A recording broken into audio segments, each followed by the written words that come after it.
अस्सलाम वालेकुम। Hello guys, कैसे हो आप सब। उम्मीद है आप सब ठीक होंगे। आज माँ के बारे में टॉपिक हो। माँ जन्नत है। माँ के जैसा इस दुनिया में वफादार कोई नहीं। माँ दोस्त से भी बढ़ के है। माँ की जगह कोई नहीं ले सकता। एग्जाम्पल के तौर में एक बात बताऊं, ज़रा गौर से सुनिए। नौकरी गई तो नौकरी फिर बाद में मिल जाएगी। छोकरी गई, छोकरी भी मिल जाएगी। छोकरा गया, छोकरा भी मिल जाएगा।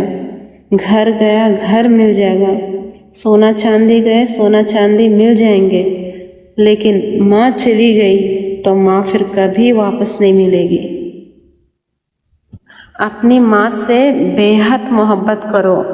माँ के साथ टाइम स्पेंड करो, उसे खुश रखो, उसकी खिदमत करो। माँ की क्या अहमियत है इस वीडियो में पता चलेगा। एंड तक ज़रूर देखना और मेरी चैनल को सब्सक्राइब करिए और मेरी इस वीडियो को लाइक करिए अगर पसंद आया तो। ठीक है, तो चलिए वीडियो की तरफ। ये बताइएगा कि बेटे पर उसकी माँ का ज्यादा हक है या उसकी बीवी का ज्यादा हक है। कहाँ से लाते हैं नरोज साहब सवाल आप। बेटे पर उसकी माँ का क्या हक है वो भी बता देता हूँ और बीवी का क्या हक है वो भी बता देता हूँ, खुद ही समझ लीजिएगा। जी प्लीज। बेटे पर माँ का पता है कितना हक है जी। कि जब वो माँ के पेट के अंदर होता है ना और माँ को खुराक ना मिले, अगर फर्ज करें किसी भी वजह से, जी, तो अपनी खुराक पता है कहाँ से लेता है? माँ की हड्डियों से। हड्डियों से? जी। और माँ की हड्डियों को खा के, माँ के गोश्त को खा के वो बना होता है, तो वो माँ से बना है। अल्लाह, ये आपने याद रखना है। सही। आप कभी देखते नहीं है कि प्रेग्नेंट खवातीन अच्छी से अच्छी खुराक क्यों खाती हैं? ऐसी साढ़े बच्चे ਨੂੰ लगेगी। माँ के जरिए से खुराक उसको मिल रही होती है। सही। माँ का उस पे क्या हक है? फिर माँ जब उसे पैदा करती है,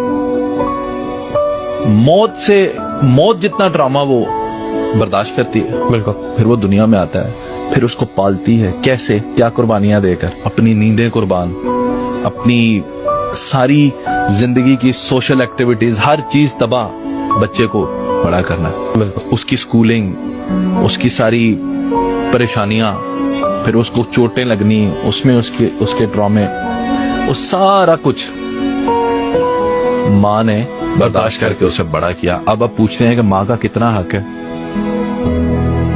बहुत बड़ा हक है जो बच्चा सारी जिंदगी अदा नहीं कर सकता। आप वो ऐसे ही तो नहीं मिसाल बनी कि आप माँ को उठा के भी हज भी करवा दे, कंधों पे उठा के, आप उसका हक नहीं अदा कर सकते। बेशक है सर। क्यों? क्योंकि उसने अपनी सारी जिंदगी जी ही आपके लिए दी। अब आखिरी वक्त में आपको देखकर जीती। सही। और आप कहेंगे जी ਤੁਹਾਡਾ हक ही है। You can not say that. बिल्कुल। अब इसका मतलब ये नहीं लेना कि माँ का इतना बड़ा हक है तो जो बेटे की बीवी आएगी वो माँ की गुलाम होगी। सही। इसका मतलब ये भी